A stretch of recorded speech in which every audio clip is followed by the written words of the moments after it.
Bom dia, graça, paz e misericórdia da parte do nosso Senhor e Salvador Jesus Cristo. No projeto Vem Ler a Bíblia Comigo, hoje estamos lendo o capítulo 9 do livro de Jeremias. E o 9º capítulo, ele nos ensina que as coisas que os homens buscam com grande cobiça, das quais elas se fartam depois de obtê-las, não constituem glória e muito menos felicidade para o homem. Ele vai nos ensinar que a riqueza acaba sendo esbanjada, né? Como Jesus falou em Lucas capítulo 15, versos 11 a 24, né? De que adianta o homem ganhar o mundo inteiro, mas perder a sua alma.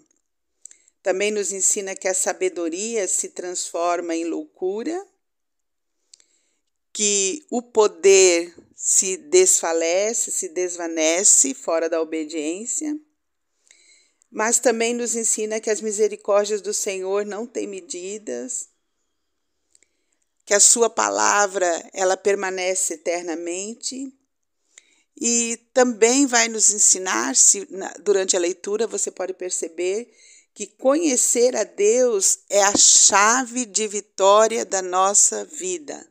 Então, vamos iniciar aqui a leitura. Verso 1.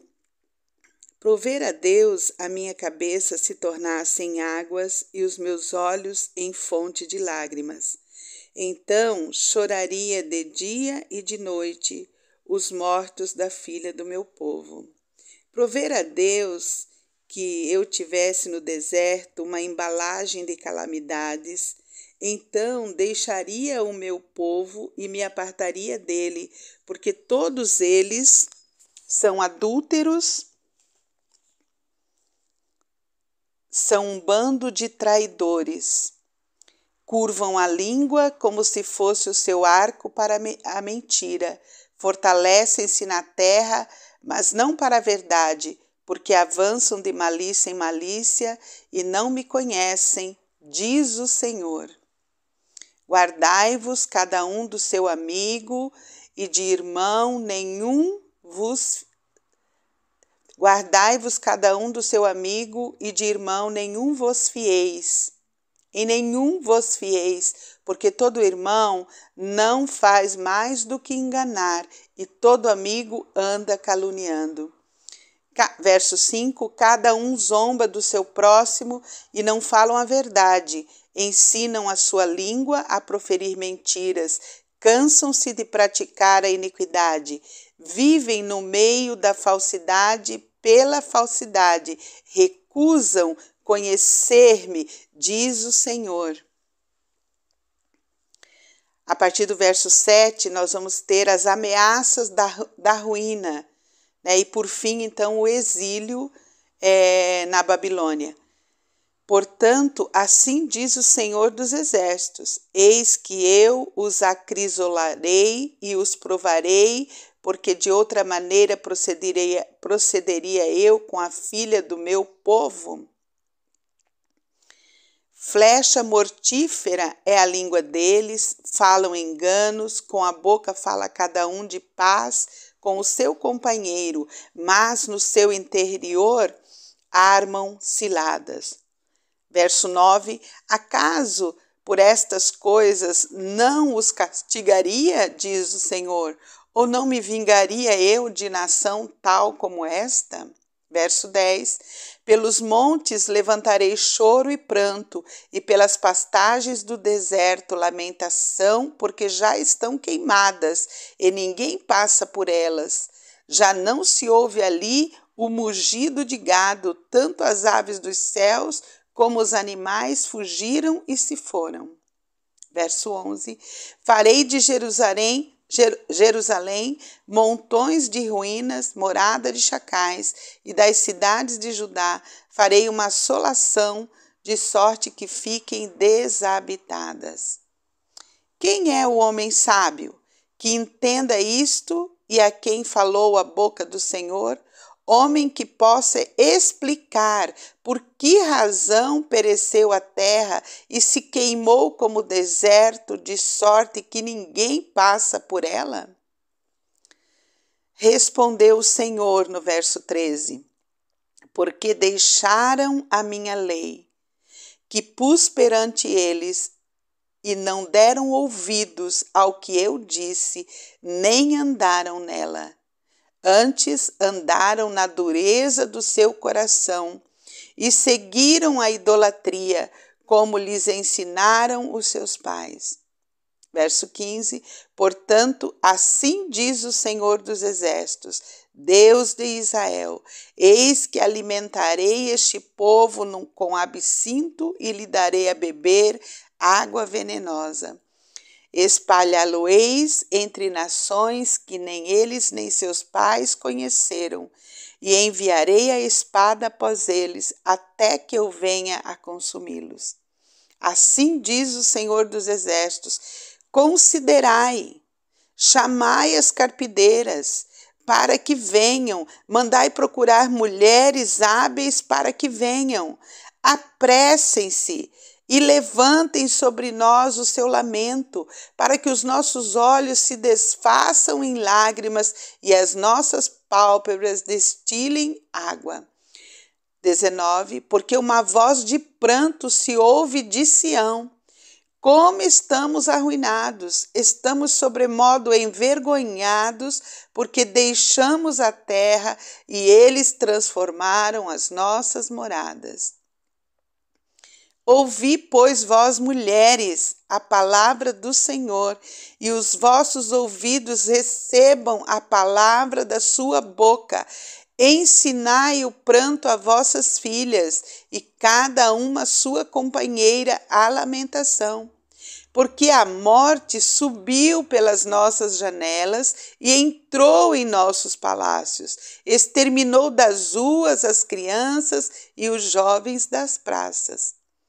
Verso 22, fala: assim diz o Senhor: os cadáveres dos homens jazerão como esterco sobre o campo e cairão como gavela atrás do segador, e não há quem a recolha.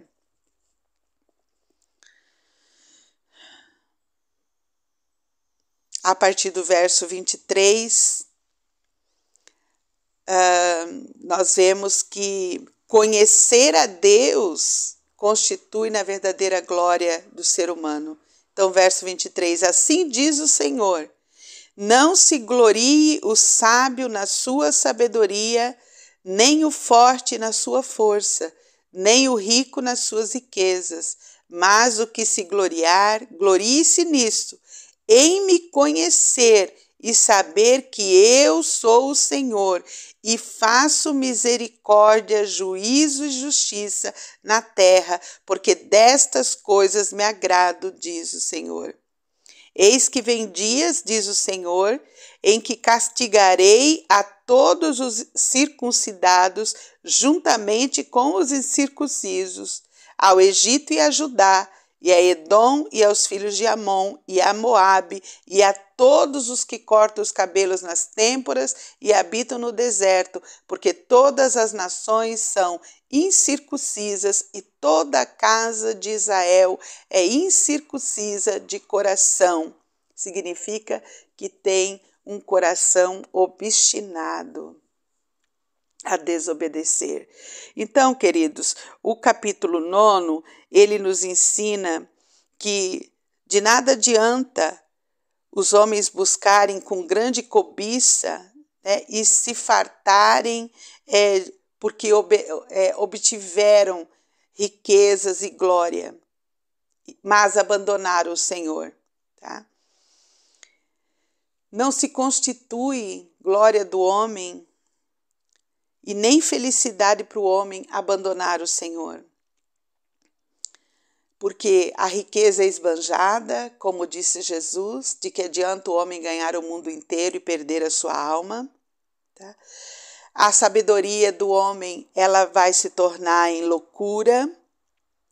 O poder que ele adquire quando ele abandona o Senhor vai desaparecer. mas também a gente vê aqui que a misericórdia do Senhor dura para sempre, né? Verso 24, mas o que se gloriar, glorie-se nisso, em me conhecer e saber que eu, o Senhor, faço misericórdia, juízo e justiça na terra, porque destas coisas me agradam. Então, queridos, eu aprendo aqui nesses textos que às vezes nós choramos como Jeremias por conta de alguém que não quer se arrepender dos seus erros. E é vão, muitas vezes é vão. Segunda coisa que eu aprendo aqui é que muitas pessoas sofrem porque abandonaram o Senhor, violaram os mandamentos do Senhor, mentiram, adulteraram, desonraram a Deus, desonraram o seu próximo e muitas vezes até mesmo os seus familiares. E aí por isso que vivem em sofrimento. Terceira coisa que eu aprendo é que existem pessoas que não podem confiar nos seus amigos porque eles são caluniadores, e nem nos seus irmãos porque eles são como Jacó, enganadores. Eu também aprendi aqui nessa leitura do texto que o Senhor nos prova como nos depura o ouro, que passa pelo fogo, para aperfeiçoar o nosso caráter. Eu também aprendi aqui, queridos, que o Senhor, Ele nos avisa e nos convida ao arrependimento. Isso eu encontrei lá no verso 13 ao verso 15. Tá? Ele nos avisa e nos convida para nos arrepender. E Ele nos fala qual o motivo que Ele está nos corrigindo. E o motivo da correção com Deus, quando recebemos uma correção, não é outro senão porque abandonamos a sua palavra, abandonamos a sua direção e andamos aí no nosso próprio caminho. Eu também aprendi que sabedoria e riqueza vêm da presença real do Senhor em nossa vida. Que as demais coisas não têm nenhum valor, porque o maior tesouro que alguém pode ter no seu coração é ter Jesus Cristo como Senhor e Salvador da sua vida.